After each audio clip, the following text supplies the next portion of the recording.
y los que me van a escuchar por esta vía también, espero que sea de utilidad el día de hoy. Hay cabos sueltos, en efecto, muchos cabos sueltos de este tema, pero me gustaría también que vayamos juntos poder aclarando este tema. Recuerden que el preproyecto por vez primera en esta materia se hace en equipos, anteriormente se realizaba de forma individual, pero es mucha talacha, mucho trabajo, mucho acercamiento, por lo tanto yo creo que es una gran oportunidad de hacer un buen trabajo de investigación. Aquí el primer equipo ya habla de una epistemología moderna, enfocada en el ámbito educativo. Recuerden que la epistemología se pregunta de dónde proviene el conocimiento. En una escuela, ¿de dónde viene el conocimiento? ¿De la escuela? ¿Del docente? ¿Del alumno? ¿De dónde viene el conocimiento? Si hablamos de que todo se construye, por lo tanto, todos son importantes, la escuela, el docente, el alumno, por lo tanto, el alumno no aprende solo, aprende en comunidad. Y eso es importante que no se pierda de vista. Muy bien. Ilustre Carla, ¿cuál era esa duda metódica que decías? Creo que eras tú, o no sé quién me comentó que por ahí había también una duda metódica.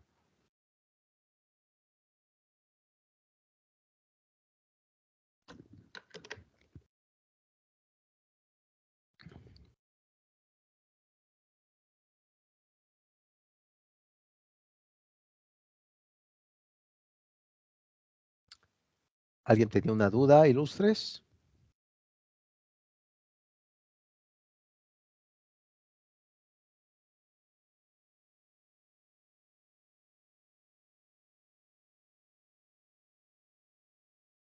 Me parece que no, creo que por ahí, bueno, tomos cualquier cosa que comenten, vayan describiendo algunos conceptos y estamos para ir caminando juntos. Muy bien, vamos a entrar en materia. Por cierto, antes de entrar, ¿cómo han visto la materia, ilustres? ¿Qué les ha parecido? ¿Qué conceptos han adquirido? ¿Algún comentario, alguna argumentación? ¿Se acuerda que les había dicho al principio de la clase que la filosofía a rajatabla surgió en el 585 a.C. con un filósofo que comenta Platón, al igual que el propio Diógenes Laercio, que fue un historiador de la filosofía? De hecho, tiene por ahí un libro que se llama Vida de los filósofos más ilustres. Por eso les digo ilustres. Lo tomo del propio Diógenes Laercio, y ya saben por qué digo ilustres. Él comenta que Tales de Mileto, por ir viendo las estrellas, pensando sobre el tema de la physis, como se dice en griego, naturaleza, se cayó al pozo, se cayó un pozo, otro poco se Marte, imagínense. Y claro está que algunos, bueno, en especial había una esclava tracia, lamentablemente en la época griega estaba permitida la esclavitud. Fíjense, ahí puede salir otro tema interesante. ¿Qué tipo de tema interesante puede salir? Pueden hablar un poco de la pedagogía del oprimido, ¿no? Tomar un poco de Paulo Freire. Paulo Freire también fue epistemólogo, donde menciona precisamente que la educación en primera instancia cambia a la persona, no al mundo. Pueden tomar ese libro, La pedagogía del oprimido, y pueden hacer un tema muy interesante en temas de epistemología. La pregunta es, ¿la educación libera al sujeto o no de las ataduras sociales? Esa es la pregunta principal. Y bueno, ustedes pueden argumentar, bueno, profesor, la educación pues libera o sí libera, etcétera. Lo que sí es que cuando una sociedad está educada, al igual que el individuo, es difícil de mentir, es difícil de engañar y sobre todo va refutando ciertas directrices. Pero, como ustedes saben, hay críticas a la historia. Hubo por ahí un judío, lamentablemente se quitó la vida, se suicidó, una historia triste. Este hombre perteneció a un grupo llamado la Escuela de Frankfurt. La Escuela de Frankfurt surge en el auge del mundo alemán a partir del siglo XX, con especial en la fecha de 1924 surgió la Escuela de Frankfurt, junto con Max Horkheimer y el profesor Theodor Adorno. Juntos escriben un libro que se va a llamar La dialéctica de la ilustración o la dialéctica del iluminismo de 1947. Este escuela de Frankfurt perteneció a este pensador llamado Walter Benjamin. Walter Benjamin tiene un libro que se llama Tesis sobre la historia, cuando el nazismo tiene su auge a partir de 1939, con la noche de los cuchillos largos, como se llama. Entre los nazis se mataban también, al igual que la política en México. Perdón, no me voy a meter en política. Pero surgió todo este gran problema. Walter Benjamin huye, quería llegar a España y lamentablemente pues le entró mucho miedo, se cerró la frontera y con ese miedo que tenía la noche, tomó morfina, mucha morfina, cápsulas, y le dio un dolor de estómago terrible. Esperaba morir rápido, no pudo morir, estuvo en agonía prácticamente toda la noche. Imagínense esa agonía terrible. Al otro día muere y una hora después se abre la frontera. Es una muerte totalmente triste, irónica, se podrá decir, pero Walter Benjamin decía que la historia la describe los ganadores. Walter Benjamin decía, ¿qué pasa con esas historias olvidadas? Vemos un libro de historia y en la mayoría de las veces no figura la mujer. Vean, las mujeres están aquí presentes en esta clase. Pero Walter Benjamin decía, en la mayoría de las veces no figura las mujeres ni los niños. Ahora hay otras luchas, en efecto. Pero ¿acaso no habrá muchas historias por ahí esperando ser contadas? Muchas historias esperando que se puedan decir. Por eso puede surgir otro gran temazo aquí, la historia de los derrotados, la historia de los olvidados en temas educativos. Porque la narrativa de la educación no solamente es describir el mundo, memorizar conceptos, sino darle voz a los que no tienen. ¿Cuál es la voz que no tienen? Las mujeres, los homosexuales, los niños, etcétera, etcétera, etcétera. Son temas, usted dirá, ¿cómo, profesor? ¿Cómo sí? Porque al final de cuentas, una escuela hay mucha diversidad de ideas, de conceptos, pero curiosamente a la educación le da voz a esas voces que no tienen. Claro está que yo no estoy de acuerdo con la ideología del género, no estoy de acuerdo como filósofo, ni la deconstrucción de la mujer, ni la deconstrucción del hombre, ni la deconstrucción del lenguaje. No estoy de acuerdo, pero lo que sí estoy de acuerdo es que debemos de rescatar esas historias olvidadas. Por lo tanto, recuerden, la filosofía, como les comenté, de Tales de Mileto, que se cayó al pozo, no tiene una utilidad. Oye, profesor, ¿cómo que no tiene una utilidad? Entonces, ¿por qué lo estudiamos? Porque la filosofía está constituida siempre por preguntas, pocas respuestas. En un mundo que aparentemente lo sabemos ya todo, viene la pregunta, ¿qué razón tiene hacer filosofía? Ah, pues precisamente la filosofía surge acerca de hacer preguntas de las cosas más obvias que existen en la sociedad. Vean, pregúntense. Cuando vean, por ejemplo, el tema de la violencia, ¿de dónde viene la violencia? ¿Por qué surgió el tema del mal? Vean, cuando hablamos de violencia, tenemos que hablar del tema del mal. Por ejemplo, el tema de las mujeres violentadas en México. Preguntarnos, ese es un problema moral, en efecto. Por ejemplo, cuando hablamos de una escuela que incluya a todos, una educación inclusiva, puede ser un temazo ahí. Lo que no funciona es modificar el lenguaje. Por ejemplo, se dice compañero, etcétera, como si modificando el lenguaje va a cambiar la realidad. Pues no es así, eso es un tema moral. Si queremos incluir a todos, debemos de trabajar la moralidad. Por lo tanto, vean cómo está el concepto de las historias derrotadas. Por lo tanto, ya habíamos visto que a partir del 585 a.C., Tales de Mileto hace una predicción de un eclipse solar.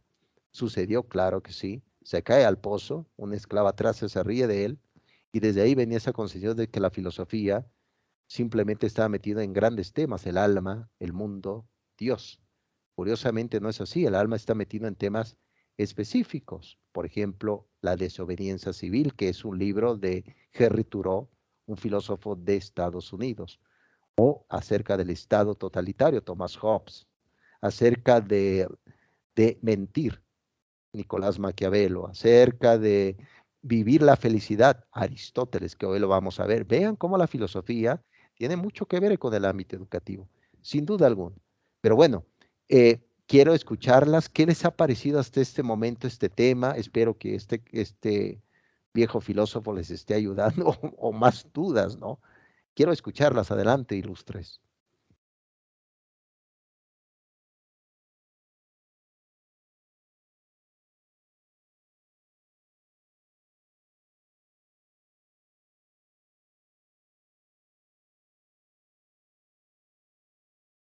no se amontonen tanto, Ilustre, porque pueden dañar aquí mi computadora de tanto, de tanta oratoria.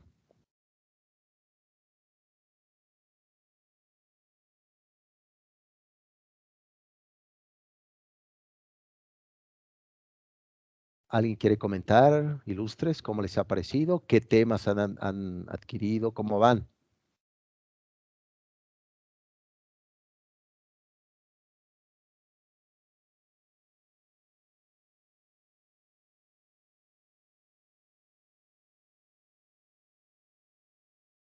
Bueno, me parece que el silencio también dice mucho. ¿Sí, sí me escuchan, Ilustres? ¿Sí me están escuchando?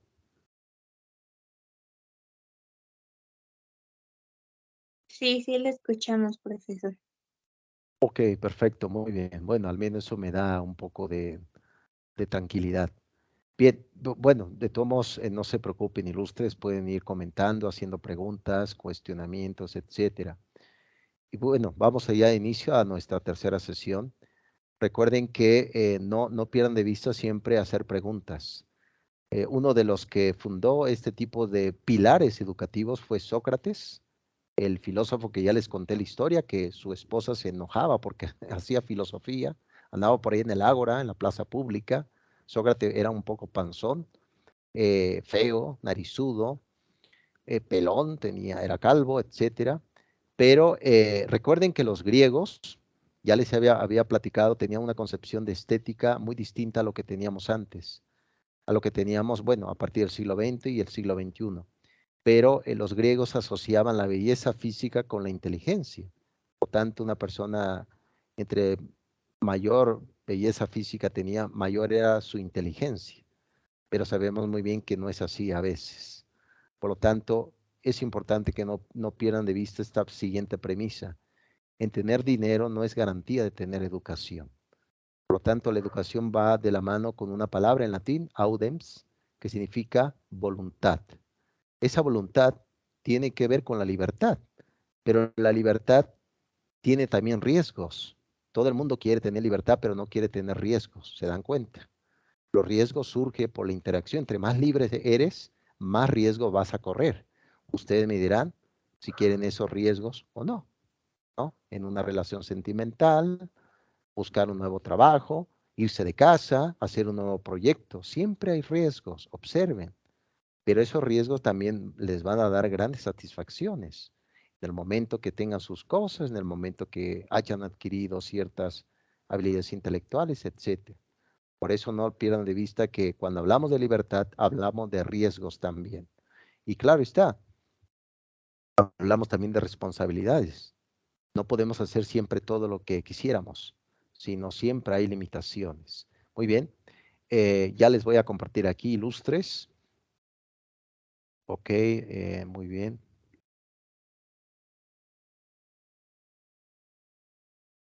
Aquí estaba, bueno, esto ya lo había explicado anteriormente, ilustre Daniela, no sé si ve la presentación del preproyecto. Y precisamente esto ya lo había descrito, pero soy viejo filósofo, ustedes ya lo saben, entonces las ideas también se me van, pero es bueno que volvamos a este punto. Pero bueno, ya el preproyecto ya está más que diluido lo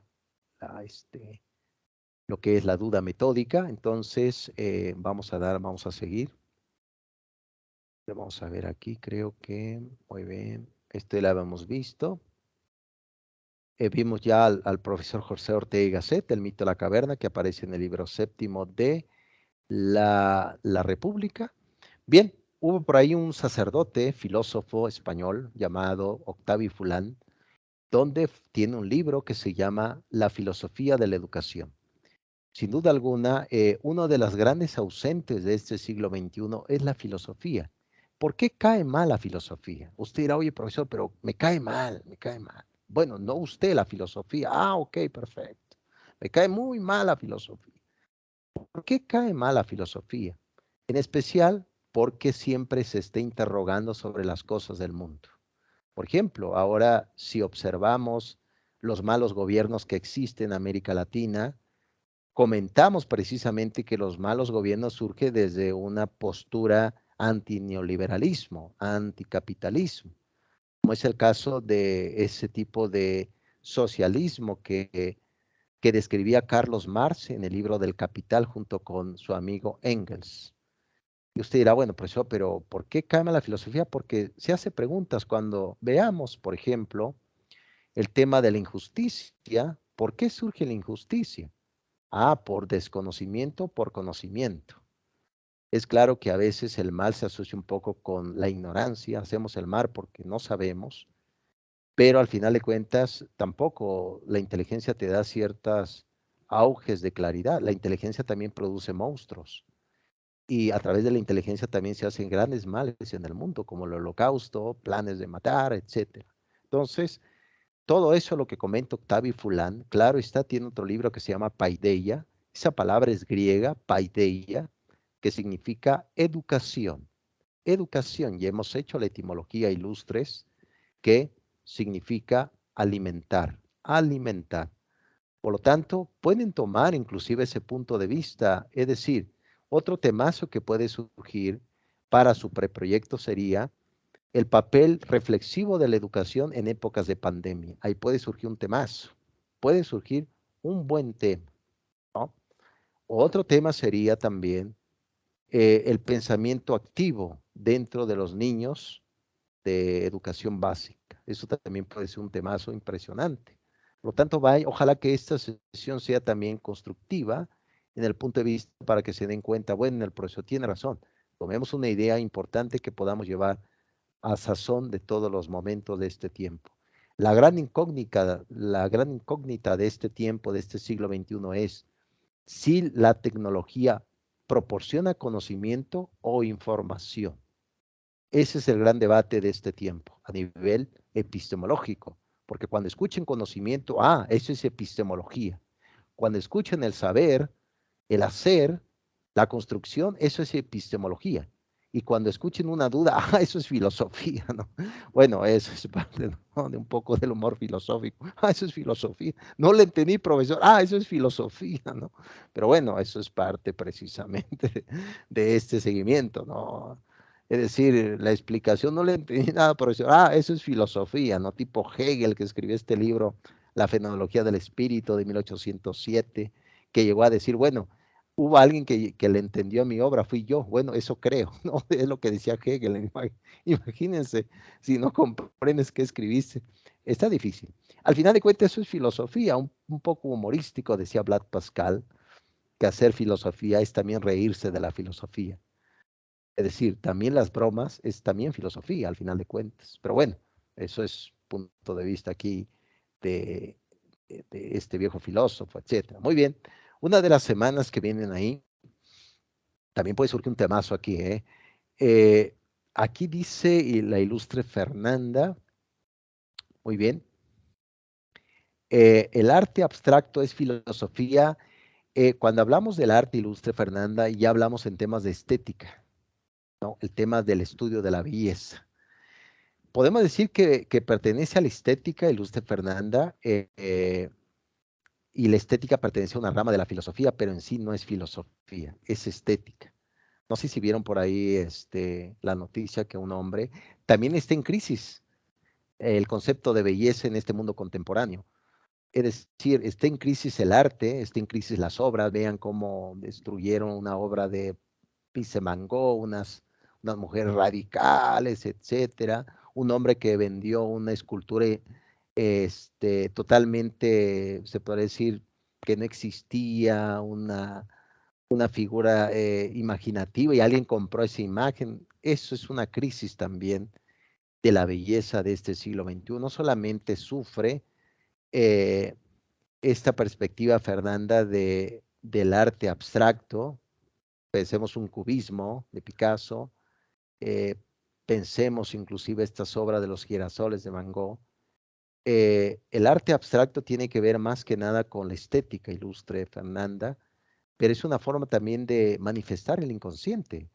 Claro, no me voy a meter a este terreno, mi esposa es especialista, yo simplemente he leído a Freud, el malestar en la cultura, el judaísmo, etcétera, pero nada más así, ilustre Fernanda, espero haber contestado esa pregunta metódica.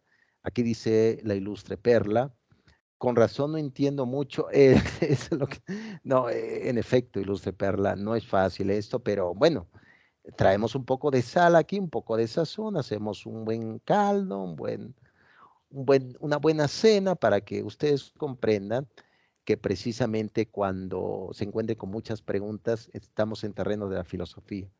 Pero al final de cuentas, pregúntense. Yo les he dicho por acá, si no saben qué quieren en la vida, es importante saber qué es lo que no quieren. Me parece que muchas ya saben qué es lo que no quieren en la vida, ¿no? Eso es importante. También hay otra cosa. No hay que vivir para algo, hay que vivir para alguien. Ese es el mundo contemporáneo. Lamentablemente vivimos para algo, para el trabajo en exceso, para objetos celulares, pero no, y olvidamos para vivir para alguien. ¿Qué significa esto? El amor, vivir para alguien, alguien que piense en ti, alguien que te dice cómo estás, en qué momento puedes compartir. Todo eso es terreno de la filosofía. Pregúntese por qué estamos en este momento juntos escuchando a este viejo filósofo desde el Estado de México. Pregúntese por qué Perla hizo esta pregunta. Bueno, esta afirmación. ¿Por qué Fernanda hizo esta pregunta? ¿Por qué lo hizo en este momento? ¿Y por qué en este día? Todo eso es filosofía. Por lo tanto, si esto enseñamos en la escuela a los niños nunca van a dejar de hacer preguntas. Y esas preguntas también les puede salvar la vida. Las preguntas pueden salvar la vida. Cuando alguien se acerque, diga, vente conmigo, soy tu primo. Y uno dice, bueno, pero ¿de qué primo? ¿De qué? Etcétera. Te puede salvar la vida. Por lo tanto, hay que hacer preguntas siempre sobre este punto de vista, que es el tiempo, que es el amor, por qué estoy en este momento aquí. Habrá existido otras vidas. Claro está, me estoy metiendo en temas de Schopenhauer, en temas del budismo. Yo, siendo católico, pues no creo en ello, pero hay que preguntarse. Claro está que siendo filósofo hay que tener otro punto de vista. Muy bien, ilustres, aquí ya debe de surgir argumentaciones, algunas preguntas aquí en el chat, abran su micrófono, oye profesor, tengo una duda, eso es filosofía, hagan comentarios ilustres, adelante, las escucho.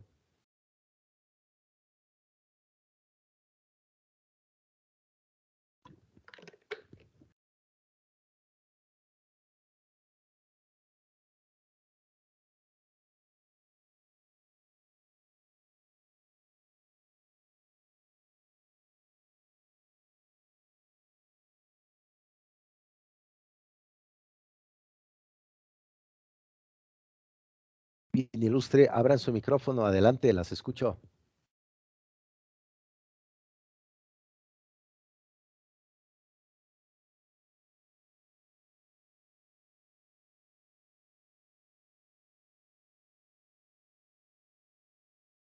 Bueno, voy a empezar a preguntar ilustres porque me parece que no sé qué pasará, si tienen pena o les da miedo este tema de la filosofía, etcétera, etcétera. Recuerden que la educación tiene un aspecto muy sentimental con la filosofía, no lo olviden. Adelante, Daniela, te escuchamos.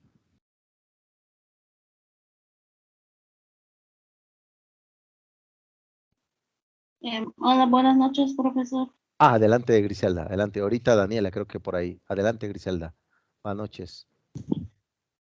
Profesor, una pregunta sobre el preproyecto. Sí. En el número 1 que dice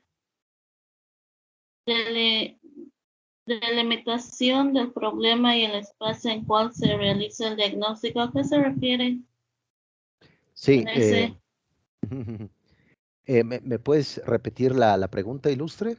Es que no te escuché bien.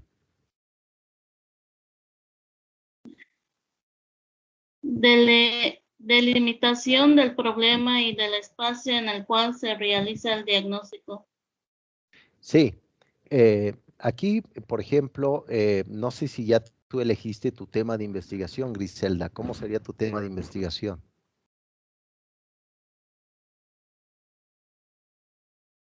Creo que es violencia de las mujeres en México, me parece. Violencia a las mujeres en México, pero ¿cuál es la relación con la epistemología ilustre? por el acto de conocer, es decir, conocer ese problema? ¿Cómo se relaciona con nuestra materia?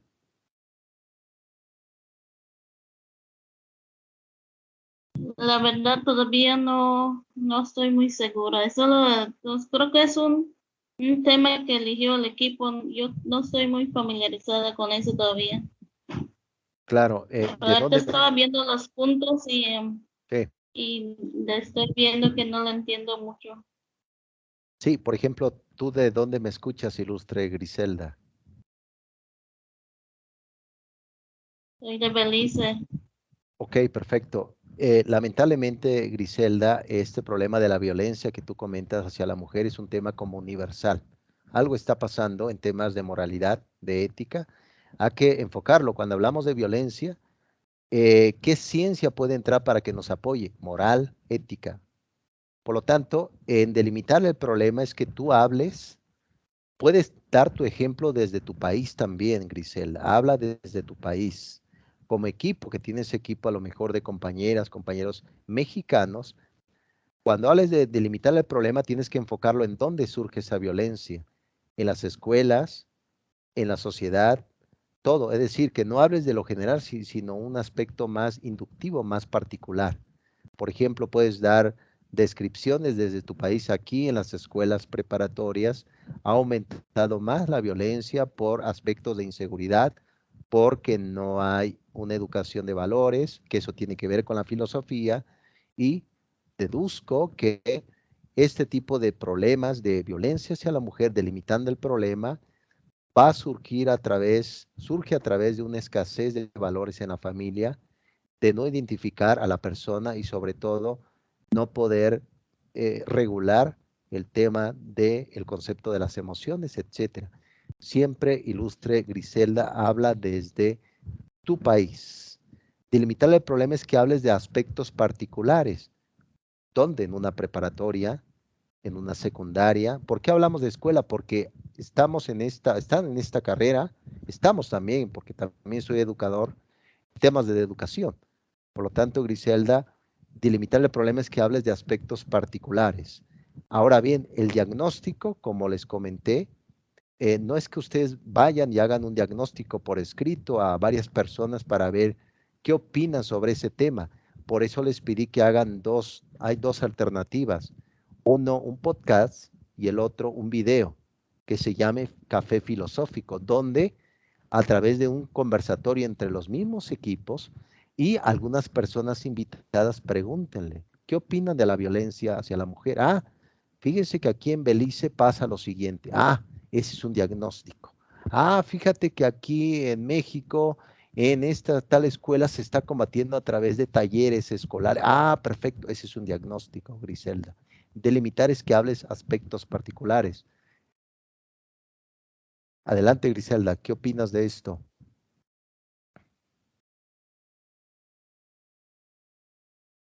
Ok, profesor, creo que lo entendí un poco.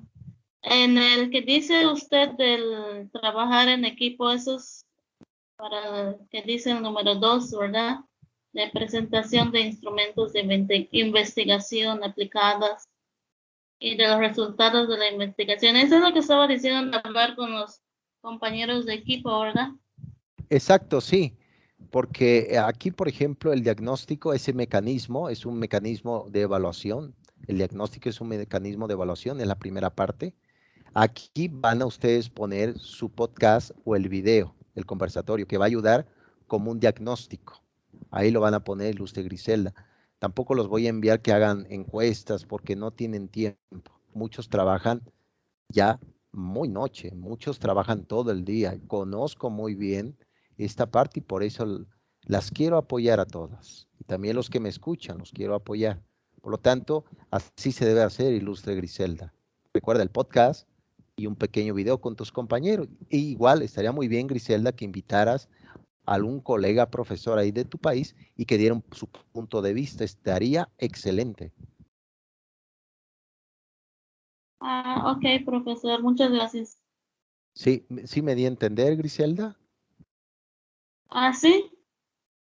Ok, perfecto. Ánimo con ese trabajo y adelante. Cualquier cosa me escribes. Ok, muy bien. Gracias, Griselda. ¿Alguien más ilustre? Creo que ilustre Daniela, ¿y vas a comentar algo?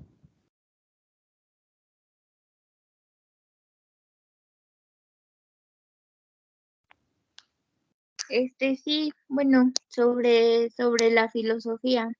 Sí. Bueno, para mí, aunque esté en desuso, pues como que la filosofía ayuda pues también a formar el autoestima y el amor propio. Y pues a mí se me hace una materia muy fantástica, pero a la vez un poco, ay, complicada a veces de entenderla, ¿no? Bueno, de leerla más bien.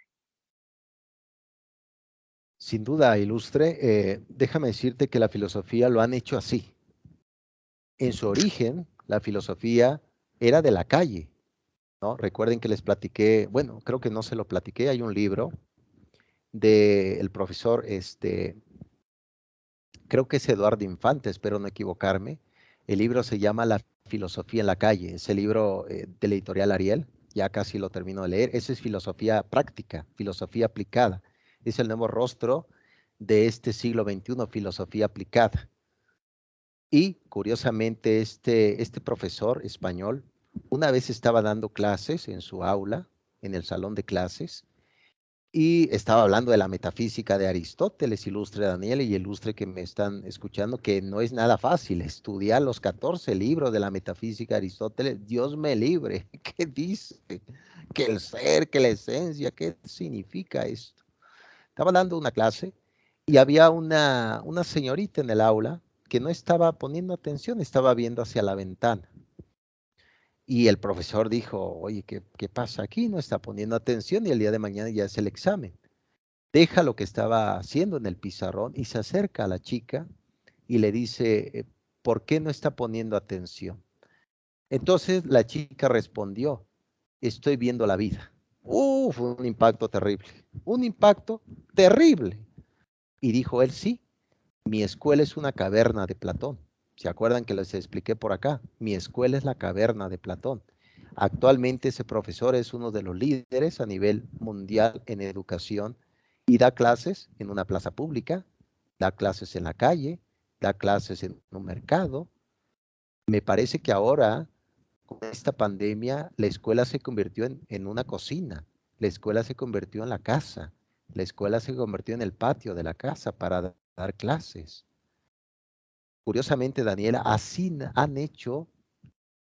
han manifestado la filosofía los ilustres filósofos que muchas veces no se le entiende, menos Hegel, Immanuel Kant, Schopenhauer, Baruch Spinoza, etcétera. Pero la filosofía en sí surge desde la sencillez, desde preguntarse, ¿estoy haciendo lo correcto? ¿Por qué vivo? ¿Por qué existo? ¿Qué hubiera pasado si no hubiera existido? ¿Qué es el amor? ¿Qué es la felicidad? ¿Qué se trata la materia? Todas esas preguntas nos ayudan al menos para ¿qué nos convierte la filosofía? En seres insatisfechos.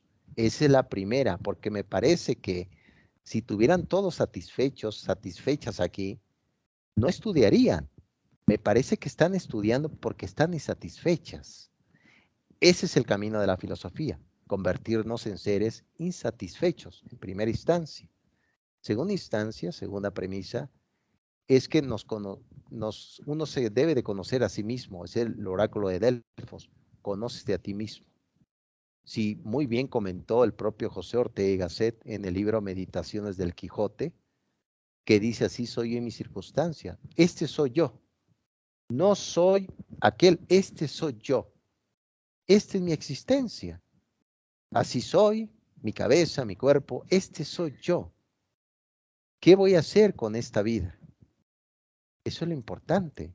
Cuando uno empieza ya a darse cuenta que precisamente la vida se trata de eso, de soy yo y mis circunstancias, dices tú, bueno, ¿para qué me angustio? Fíjense, la mayoría de las angustias surge por muchas cosas que no tenemos. La angustia se basa en eso, de cosas que aún no tenemos, ¿no? Es como, por ejemplo, un ejemplo un poco satírico, perdón por este ejemplo, es como le preguntan a un joven, ¿qué te pasa? Estoy sufriendo, ¿por qué? Por la chica, pero Ella sabe que no, ni me conoce, no sufras, por Dios. ¿Cómo que no te conoce? ¿Por qué tanto sufres? Pasa así. No, es que sufro por esta mujer, pero ya le dijiste, no, ni me conoce, no, por Dios, ¿no? ¿O qué tal esos pensamientos que tenemos del mañana? Ah, es que el día de mañana va a surgir. Sí, este es el momento de ahorita. ¿Qué vas a hacer ahorita? ¿Vas a amar? ¿Vas a ser feliz? ¿Vas a estudiar? Este es el momento. Muy bien comentó un filósofo francés, un poco controvertido, muy peligroso, por cierto, llamado Jean-Paul Sartre. Publica en 1944 un libro que se llama El ser y la nada. El ser y la nada es eso, el ser que vive el presente como si fuera una nada. ¿Vive para el futuro o vive para el pasado? ¿Qué pasa con el presente? Ahorita, ¿cómo me siento? Tengo hambre, ya me cayó mal este filósofo que me está hablando de la vida, quiero preocuparme. ¿Qué va a pasar conmigo? ¿No? Les he comentado aquí que nadie puede ser feliz por todos. Yo no puedo ser feliz por Daniela, yo no puedo ser feliz por Perla, por Fernanda, etcétera, etcétera. Ustedes son felices por sí mismos, al igual que aman para sí mismos. No, esto es un tema importante en la filosofía, dentro, claro, de la epistemología, porque si quieres conocer a alguien tienes que preguntarte, ¿qué es esa persona? Ese es un conocimiento y eso es epistemología. Interesantísimo realmente. Aquí viene ya unos apostillados, bueno, un apostillado de una de sus compañeras que dice así, dice Ilustre Perla. De hecho, en la primera materia que tuvimos de ser humano, para mí fue complicado el tema de la verdad y por ende la evaluación fue difícil, totalmente Ilustre.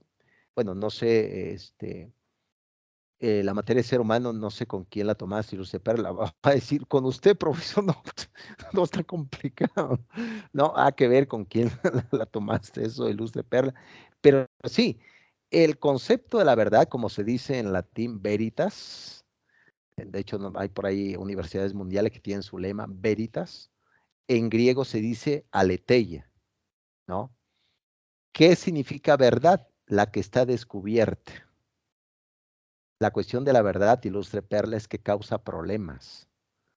Por ejemplo, un filósofo que estudió, un epistemólogo de la educación, Immanuel Kant, él decía que la verdad estaba por encima de todo. Un ejemplo les voy a dar.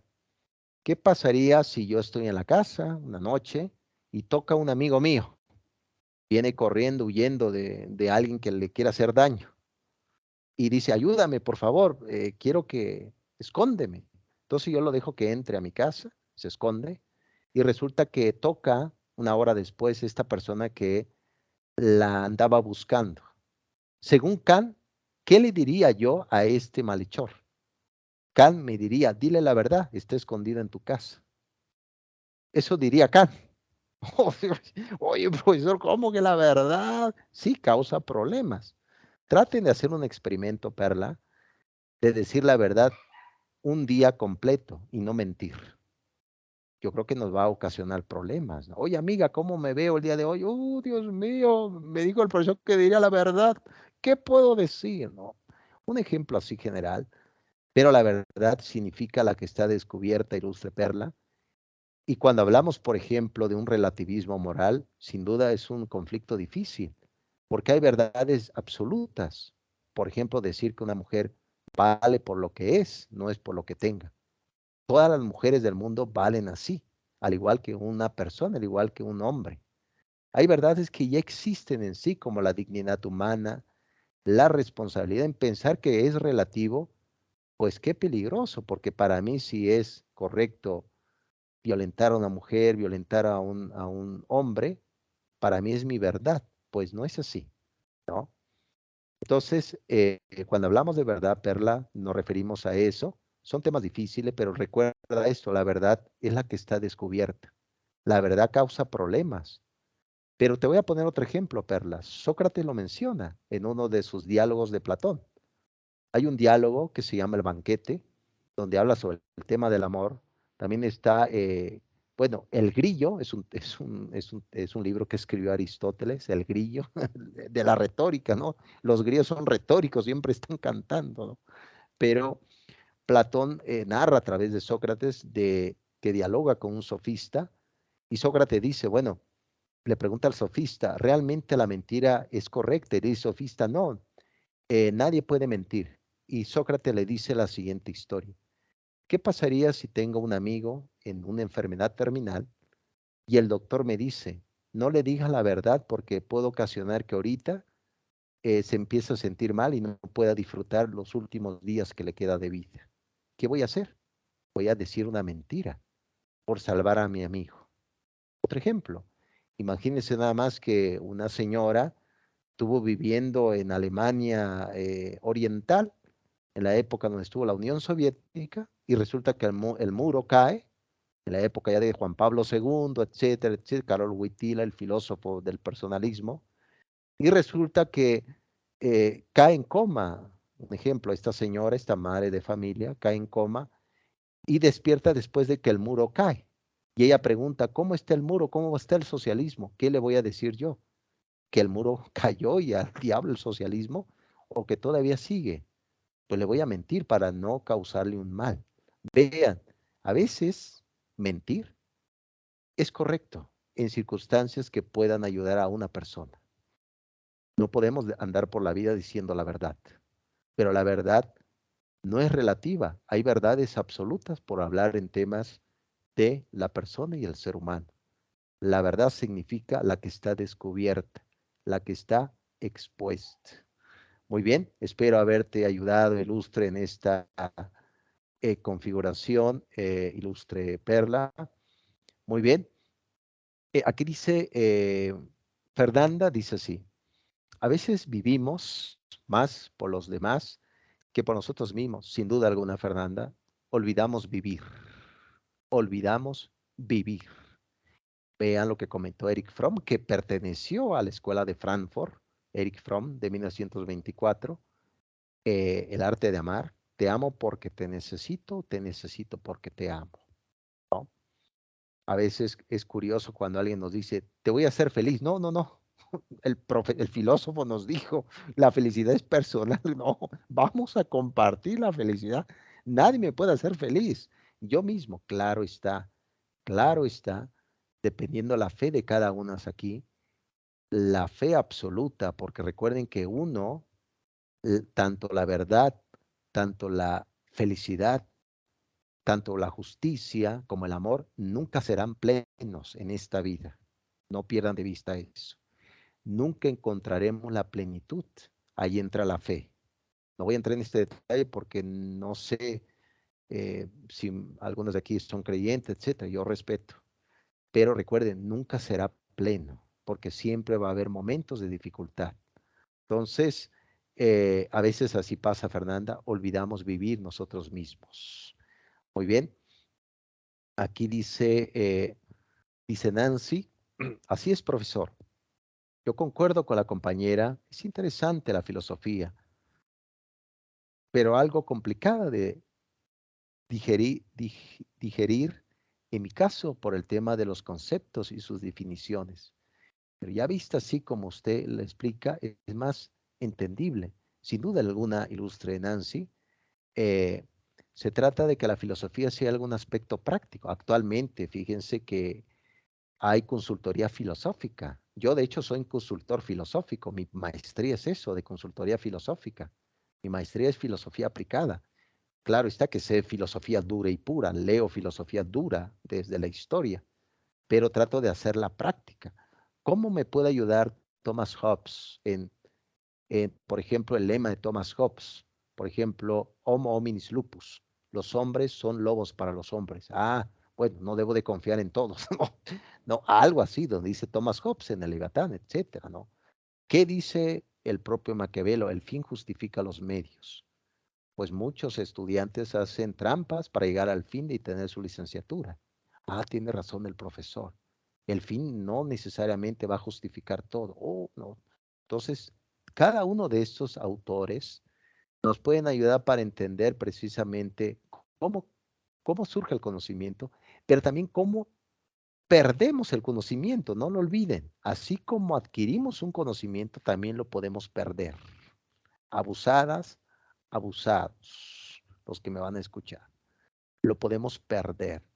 Siempre un pensamiento crítico, pregúntense si lo que me están diciendo es la verdad o me están mintiendo. Una cosa es lo que pensamos de la sociedad occidental y otra cosa muy distinta es la sociedad oriental. Pregúntense, ¿por qué este grupo de este grupo LGTBI más tiene tanto poder en este siglo XXI? ¿Por qué tanto poder? ¿Por qué las feministas de este pañuelo, de este tipo de pañuelo van haciendo manifestaciones que realmente el aborto va a solucionar el problema de la mujer? ¿Qué pasa con el cáncer de mama? Es el primer indicador de muerte en México. ¿Por qué no exigen mayor medicamento? ¿Por qué no hay mujeres que van marchando y exigen que se acabe el cáncer de mama? ¿Por qué no hay esas luchas? ¿Por qué esta lucha? Eso es filosofía, eso es epistemología y conlleva a un aprendizaje. Eso es la educación, sin duda alguna. Entonces, yo creo que de eso se trata, ilustres. Vean esas luchas perdidas. Vean las luchas perdidas. ¿Por qué no hablan de eso?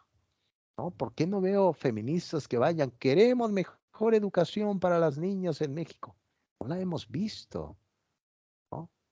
¿Por qué no vemos ese grupo de feministas diciendo, no, que se acabe esto, etcétera? Hay luchas a luchas.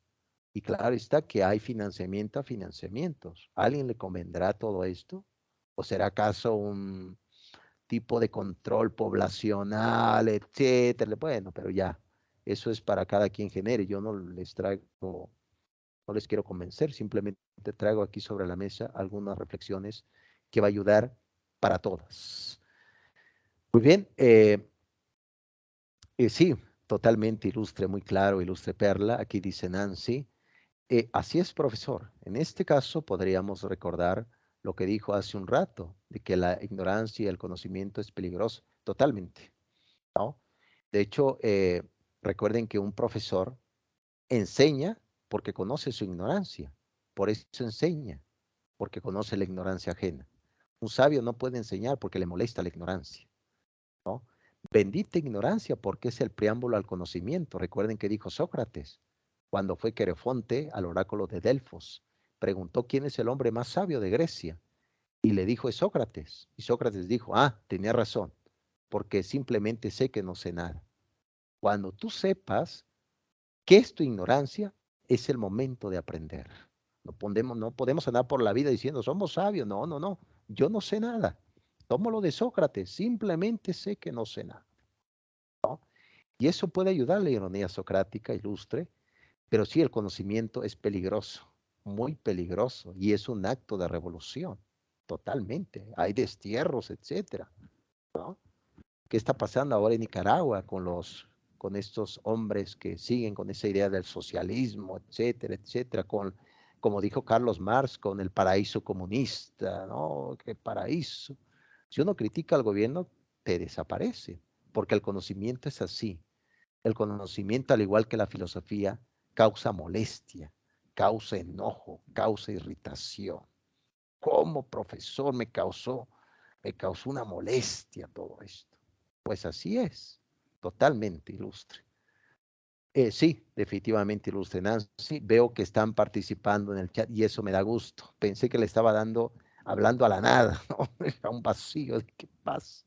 Tipo Nietzsche, ¿no? Eche homo, aquí el hombre, etcétera, etcétera. Muy bien. Eh, en efecto, ilustre Nancy, ya vamos terminando. Vean qué rápido pasó el tiempo, ¿se dan cuenta? Ya nos fuimos, ya nos fuimos. Muy bien, ¿qué razón tenía Martin Heidegger, este filósofo nazi, que llegó a decir que en el libro El ser y el tiempo estamos condicionados por el tiempo?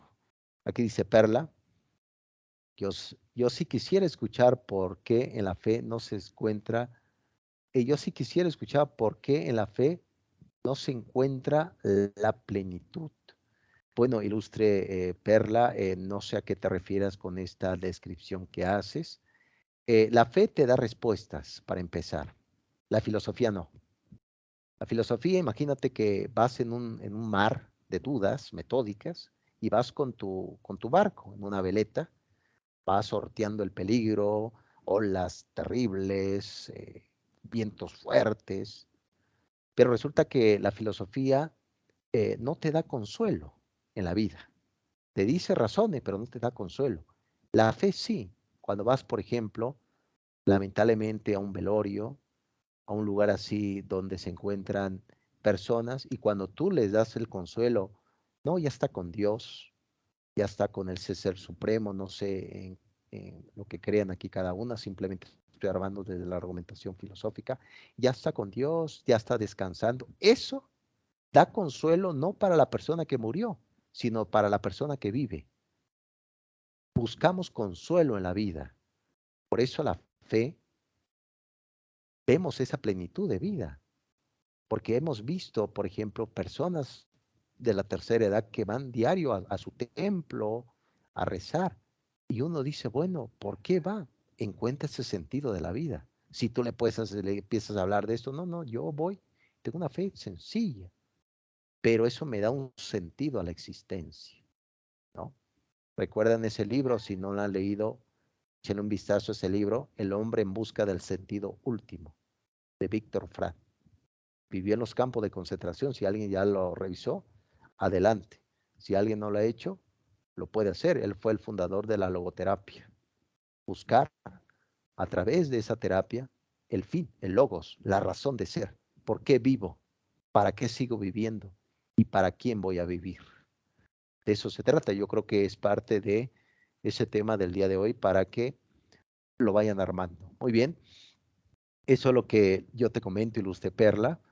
Aquí dice Nancy, los que ignoramos algo, dejamos que los que saben nos guíen y no siempre el que sabe tiene buenas intenciones. Totalmente, ilustre Nancy.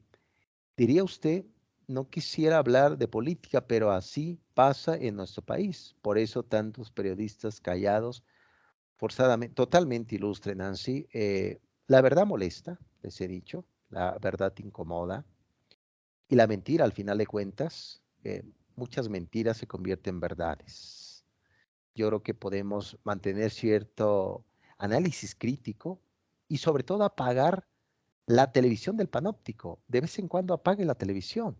Diga, el profesor tiene razón, voy a apagar la televisión, ya no voy a ver Exatlón, lo pago.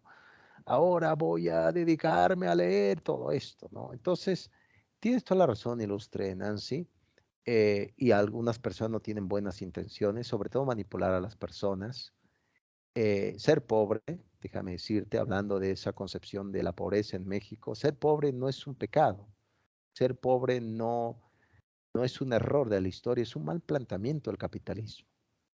Pero una persona que vive en esas circunstancias, si adquiere un conocimiento, cuidado con eso porque es una reformulación de su ontología. Es decir, la ontología estudia el ser. ¿Qué es el ser? El ser es Daniela, el ser es Perla, el ser es Fernanda, Griselda, es el ser, ¿no? Entonces, para que no lo pierdan de vista y sobre todo vayan caminando en este tema de reflexiones, sobre todo argumentativas. Muy bien, ilustre, yo creo que ya vamos terminando porque me tengo que ir con otro grupo ahorita, pero de antemano también me dio mucho gusto poder diluir ese problema del preproyecto, ya saben, podcast o un video, café filosófico que sea la prueba de un diagnóstico, conversando sobre el tema, el problema y qué piensan otras personas. Eso va a ayudar para que se le pueda dar cierto énfasis y descripción sobre la problemática. Y nos estaremos viendo a la siguiente semana con nuestro cuarto encuentro sincrónico.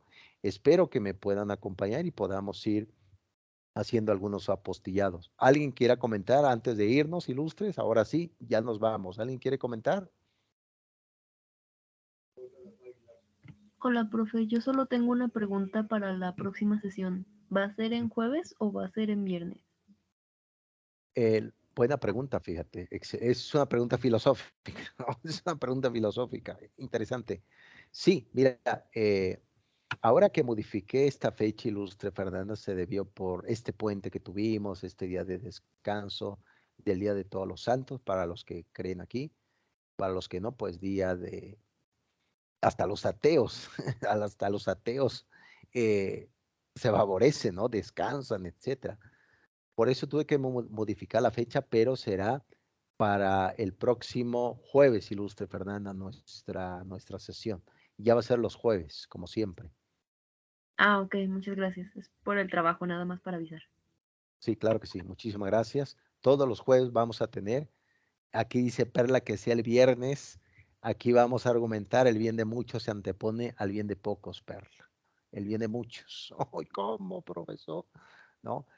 Sí, pero lo vamos a hacer ya los jueves a las 7 y esperemos ya ampliar un poco. Espero que también esta charla sea también descriptiva. Gracias, Perla. Dice Nancy, gracias, profesor, es un gusto. Saludos, hasta la próxima clase. Cuídate mucho, Nancy, cuídate mucho. Cuídense mucho, ilustres. Vayan trabajando. Cualquier duda que tengan del preproyecto me escriben. Con gusto le doy seguimiento. No se le olvide la estructura, portada, índice, objetivos, introducción, desarrollo, conclusión y la bibliografía complementaria. Diagnóstico, un video o un podcast, un café filosófico. Muy bien, gracias Griselda, cuídate mucho por allá. Es un gusto para mí compartir mi tiempo. Fernanda, gracias, buenas noches, cuídate ilustre. Bien, ilustres, cuídense mucho y nos estaremos viendo. Bye, bye. Gracias, buenas noches. Hasta luego, bye, bye.